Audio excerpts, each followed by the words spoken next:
Dans cette vidéo, nous répondons à la question « Comment modifier le contenu d'un site web ?» Pour ce tutoriel, nous avons créé un site web avec l'intelligence artificielle. Comme nous pouvons le voir, en effet, il est possible de modifier les images, les textes, la galerie de photos, les avis, tout selon nos envies. Comment fait-on? Il suffit simplement de cliquer en haut à gauche, là où se trouve « Modifier la page », et nous entrerons directement dans la page que nous souhaitons modifier. Sinon, il suffira simplement d'entrer dans notre espace en cliquant sur « Connexion » en haut à droite sur framework360.it. Si nous voulons modifier le contenu de cette page, par exemple, il suffit de cliquer sur le Visual Builder et une barre latérale pratique s'ouvrira dans laquelle nous pourrons faire glisser les blocs ou simplement modifier tous les textes présents sur le site. Par exemple, comme nous le voyons, en cliquant sur le texte « Innovation digitale », une barre latérale pratique s'ouvre à gauche où nous pouvons simplement modifier ou ajouter du texte. Si nous voulons plutôt modifier l'image qui se trouve en dessous, il faut cliquer sur la ligne « Design », puis changer l'image dans la section arrière-plan. En effet, comme nous pouvons le voir, nous pourrions sélectionner une autre image, si nous en avons d'autres. Nous pourrions également changer la galerie simplement en cliquant toujours sur le petit crayon, puis, lorsque l'on nous demandera si nous souhaitons modifier les contenus, nous cliquerons sur « Aller au module Galerie ». Comme nous pouvons le voir, cela nous aura directement ouvert la section « Galerie » du site web, où nous trouverons toutes les galeries présentes sur le site. Dans ce cas, il n'y en a qu'une seule. Nous cliquons sur la galerie et ici, nous pourrons changer les photos en supprimant celles qui ne nous plaisent pas ou en ajoutant de nouvelles, toujours en cliquant sur « Sélectionner un média ». En effet, comme nous pouvons le constater, pour modifier les contenus présents sur notre site web, il nous suffira simplement d'accéder à la barre latérale sous la rubrique « Site web » et nous y trouverons toutes les sections disponibles sur notre site qui contiennent les contenus que nous souhaitons modifier. Par exemple, dans « Pages », nous trouverons toutes les pages de notre site. Comme nous pouvons le voir, en effet, il y a la page d'accueil, la connexion, l'espace client, le paiement, la page des services. Comme nous pouvons le constater, sur la page service, nous aurons différentes photos et des textes. Si nous voulons la modifier comme précédemment, soit nous cliquons sur « Modifier la page » en haut à gauche, soit, dans notre environnement, nous allons sur la page « Service ». Comme nous pouvons le voir, en effet, la même page sera disponible sur notre site web et nous pourrons la modifier directement depuis le panneau. En cliquant toujours, le pratique Visual Builder s'ouvrira et nous pourrons modifier tous nos contenus. Ensuite, il y a la section Blocs globaux. La section Blocs globaux sert à contenir tous les blocs que nous voulons créer et que nous souhaitons appeler sur chaque page de notre site. Par exemple, généralement sur tous les sites web, comme nous pouvons le voir, cette section en haut s'appelle l'entête Header et la section en bas s'appelle le pied de page Footer, les deux bandes en dessous. Pourquoi? Parce qu'elles sont appelées sur chaque page. Si par exemple, je clique sur Services, nous retrouverons la même barre en haut et la même barre en bas, mais seul le corps de la page changera, c'est-à-dire le contenu interne. Donc, tous les blocs qui sont appelés sur plusieurs pages, ou que nous voulons créer une seule fois et réutiliser sur plusieurs pages parce qu'ils nous conviennent tels qu'ils ont été créés la première fois, il suffit simplement de les créer en tant que blocs globaux sous site web blocs globaux. Dans ce cas, nous trouvons l'entête Header qui, comme nous le voyons, est la barre en haut, celle-ci avec le menu. En effet, comme nous pouvons le voir, nous pourrions le modifier. Si nous voulons créer une autre barre de navigation, nous pouvons la créer dans le module menu, ici, puis la sélectionner à partir d'ici. Une fois que l'on a compris la logique de Framework 360, c'est très simple car on retrouve toujours les mêmes fonctionnalités répétées dans chaque module. Par exemple, le Visual Builder que nous pouvons voir est exactement le même aussi pour créer les emails, les newsletters par exemple. Donc, dans ce cas, les blocs globaux contiennent l'entête, header et le pied de page, footer. Le pied de page, en effet, comme nous le disions, est la partie basse du site web et ce sera celui-ci, avec les droits d'auteur, la newsletter, comme nous pouvons le voir, toute la section en bas qui est répétée sur les autres pages. En effet, si j'accède à la page du blog par exemple, la partie supérieure et l'entête sont identiques, tandis que la partie inférieure reste toujours la même que sur les autres pages. Avec les droits d'auteur, la section Qui sommes-nous et la newsletter, seule la partie interne changera fondamentalement.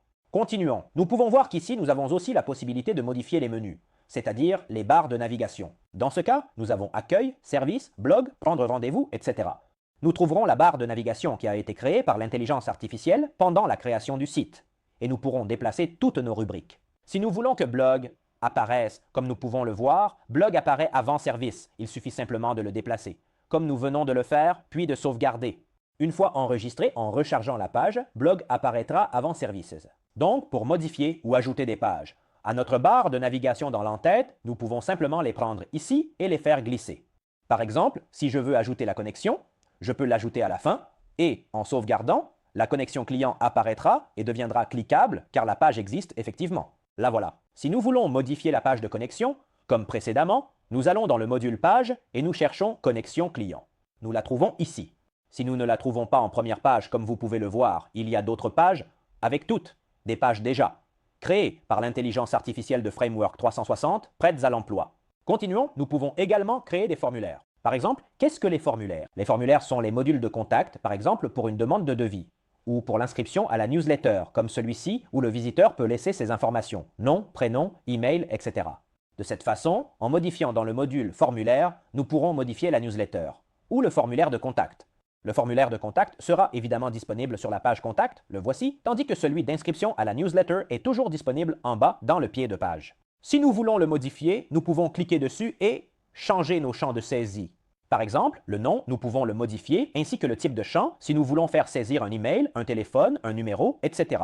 Ceci est l'espace réservé « Entrez votre nom », celui qui indique au visiteur ce qu'il doit faire, et ainsi de suite. Ici, il y aura le texte qui doit apparaître sur le bouton, ici en dessous, « S'inscrire ». En effet, en le changeant en « Inscris-toi maintenant » et en sauvegardant, comme nous pouvons le voir en rechargeant la page du site, « Inscris-toi maintenant » sera apparu. Donc, chaque module que nous trouvons sous la rubrique « Site web » correspond aux différents contenus qui sont insérés sur notre site.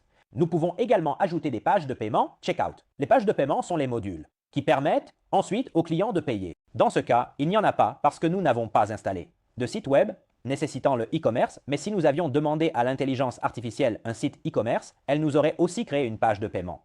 Si nous ne le trouvons pas, nous pouvons toujours cliquer sur « Ajouter » en haut à droite, bas et le créer. Comme nous le souhaitons, en demandant par exemple les informations de facturation, de livraison, etc., les méthodes de livraison, les moyens de paiement, PayPal, etc. Comme nous pouvons le voir, nous pourrions également créer des sliders. Les sliders sont les images qui apparaissent généralement au début lorsqu'on ouvre la page d'accueil d'un site.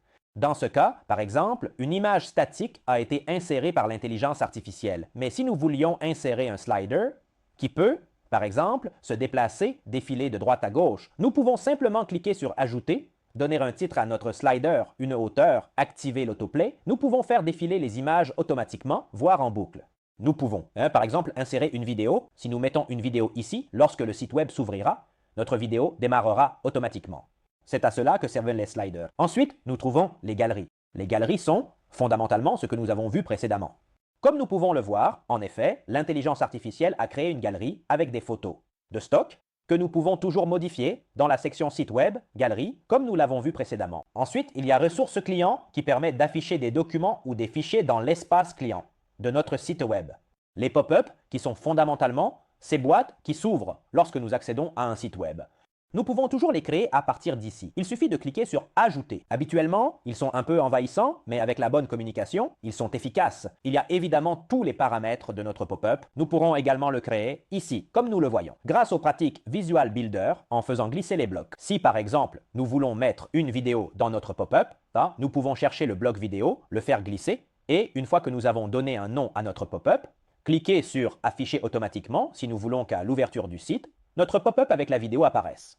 En effet, en rechargeant la page, notre pop-up avec la vidéo apparaîtra, comme nous pouvons le voir, que le visiteur pourra regarder, et fermer en cliquant sur la croix en haut à droite. Nous pourrons évidemment modifier tous les paramètres d'apparence, nous pouvons ajouter un overlay, définir une largeur maximale, choisir l'effet du pop-up, etc. Ici, nous pourrions au contraire modifier les avis. Si nous avons choisi de créer des avis ou de les importer depuis la fiche Google My Business, grâce à l'intelligence artificielle lorsqu'il nous l'a demandé, nous pourrons toujours modifier nos avis directement sous la section avis du site web. Comme nous pouvons le voir, il y a par exemple excellente expérience, satisfaction maximale, etc. Et ce sont exactement les avis que nous retrouvons ici. Ensuite, nous trouverons la section pour modifier des fichiers ou des médias. Les médias sont tout simplement les images que nous téléchargeons sur notre site et nous pourrons toujours les gérer depuis cette section. Nous pourrons en ajouter de nouvelles, ou les faire glisser, ou encore insérer des liens externes d'images que nous trouvons par exemple sur Google. Ensuite, il y aura le module pour les traductions. De cette façon, nous pouvons traduire l'ensemble de notre site web dans toutes les langues du monde. En effet, ici nous pourrons décider quelle page traduire. Et, grâce à l'intelligence artificielle, en cliquant sur « Démarrer la traduction », nous pourrons traduire l'ensemble du site web dans toutes les langues, par exemple en anglais, français, allemand, etc. Enfin, nous aurons le module de redirection qui permet, par exemple, lorsque nous transférons un site, de faire une redirection de l'ancienne page vers la nouvelle page sur notre site Framework 360. Ceci est fondamental justement pour ne pas perdre les positionnements SEO. Lorsque l'on transfère un site web depuis, par exemple, une plateforme externe comme WordPress ou Joomla, etc., vers Framework 360, il faut utiliser le module de redirection, cliquer sur « Ajouter » et saisir l'ancien lien. Comme nous pouvons le voir, il s'agirait en effet du lien de l'ancienne page, vers le lien de la nouvelle page, par exemple. De cette façon, lorsque quelqu'un cliquera sur l'ancienne page de notre ancien site web via Google, il sera automatiquement redirigé vers la nouvelle page avec une nouvelle URL. En revanche, si les URL restent les mêmes, nous pouvons tout à fait nous passer de cette opération. Enfin, nous avons le module de test AB qui est très intéressant car il affiche les statistiques des tests AB que nous mettons en place sur notre site. Par exemple, pour ceux qui font du marketing, il peut être intéressant de tester si le terme innovation digitale fonctionne mieux ou moins bien qu'un autre mot, comme par exemple solution web sur mesure. Automatiquement, Framework 360 affichera à chaque visiteur une version différente du texte et les résultats du rapport apparaîtront directement sous la section test AB du site web. En somme, pour modifier le contenu de notre site web de manière totalement personnalisée, nous pouvons accéder à notre back-office, cliquer sur la section site web et ici nous trouverons, comme nous l'avons dit, tous les modules pour modifier n'importe quel contenu.